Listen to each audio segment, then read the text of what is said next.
Hello अस्सलाम वालेकुम। आज मैंने कोई वीडियो नहीं बनाई क्योंकि मेरी तबीयत बहुत ख़राब है।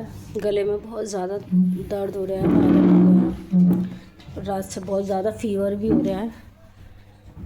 तो अभी कोई कुछ दिल ही नहीं कर रहा कुछ करने का, उठने का। बहुत तेज़ दुखाने गले में।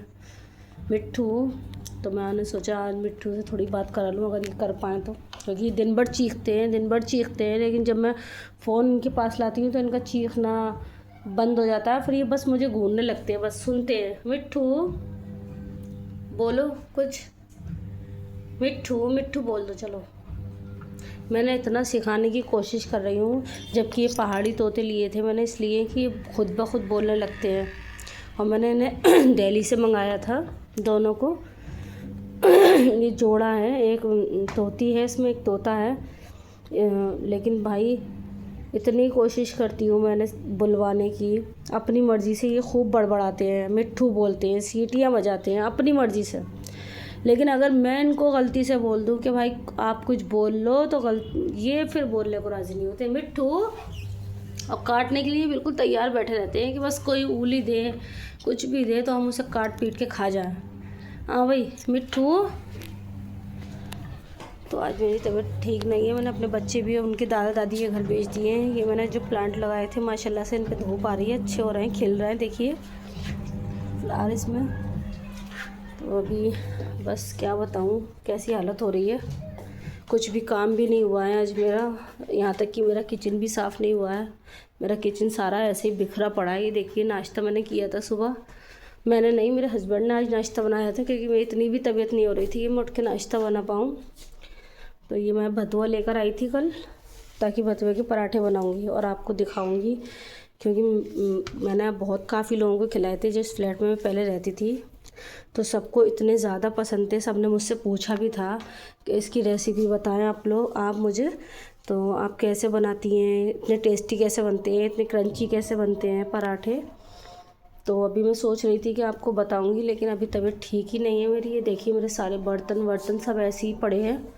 मैंने आज कुछ भी काम नहीं किया है, सब दूध वूध ऐसे ही रखा हुआ है। तो बहुत ख़राब है तबीयत, सुकून ही नहीं है बिल्कुल भी। अभी मैं सुबह से अब उठी हूँ, अब सोच रही हूँ कि थोड़ा काम करने की कोशिश करूँ। ये कब तक ऐसा पड़ा रहेगा। ये देखिए मेरे प्लांट यहाँ पर भी माशाल्लाह। देखिए गुड़हल का फूल कितना प्यारा लग रहा है, ये खिल चुका है। ये देखिए अभी अजान हो रही है, तो मैं उठी हूँ, सोच रही हूँ कि काम करके नमाज़ पढ़ लूँ। तो मैं काम करने जा रही हूँ। मेरे गले में बहुत ज़्यादा तकलीफ़ है। जो मैंने अचार डाला था, देखिए माशाल्लाह मेरा अचार भी बहुत अच्छा सा हो गया है। ये देखिए कितना प्यारा लग रहा है, और बहुत खाने में टेस्टी है। लोगों को मेरे हाथ का अचार, वैसे क्योंकि मेरी अम्मी खाना बहुत अच्छा बनाती थी, वो दिल्ली की रहने वाली थी। मेरी अम्मी दिल्ली से बिलोंग करती थी, वहीं की थी वो। तो उनके हाथ में वही टेस्ट था। सब कहते हैं कि तुम अपनी अम्मी के ऊपर गई हो, तुम्हारे हाथ में वही टेस्ट है जो तुम्हारी माँ के हाथ में था। अभी मेरी माँ नहीं है, पर उनकी यादें बहुत हैं। अभी मेरी माँ को मुझसे जुदा हुए 1 साल होने वाला है। 3 दिसंबर को 1 साल हो जाएगा।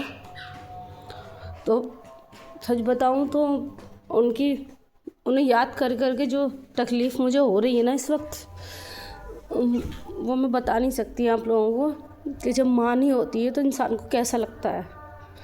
पूरी ज़िंदगी बिखर के रह जाती है।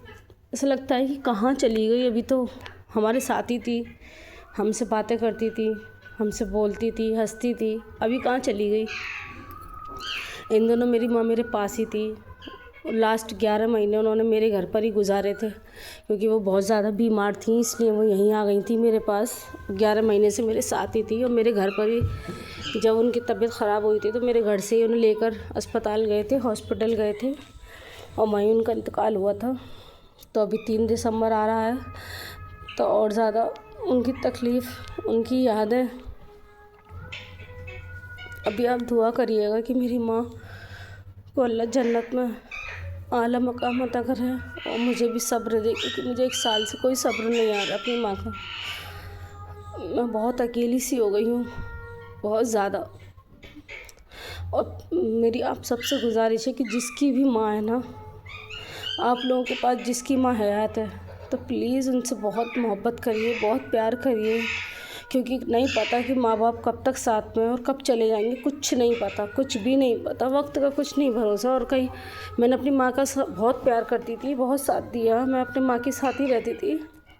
मेरी माँ मेरे साथ रही हैं 11 महीने, लेकिन फिर भी ऐसा लगता है कि मैंने जो किया बहुत कम था। मेरी माँ भी और वक्त मेरे साथ गुजारती, कुछ करती, कुछ नहीं कर पाए। तो अपनी अपनी माँ का बहुत ख्याल रखिए, उन्हें बहुत प्यार और इज़्ज़त दीजिए, क्योंकि जब माँ बाप चले जाते हैं तो कुछ साथ नहीं रहता, सिर्फ उनकी याद रह जाती है। ठीक है, ओके, अल्लाह हाफिज़।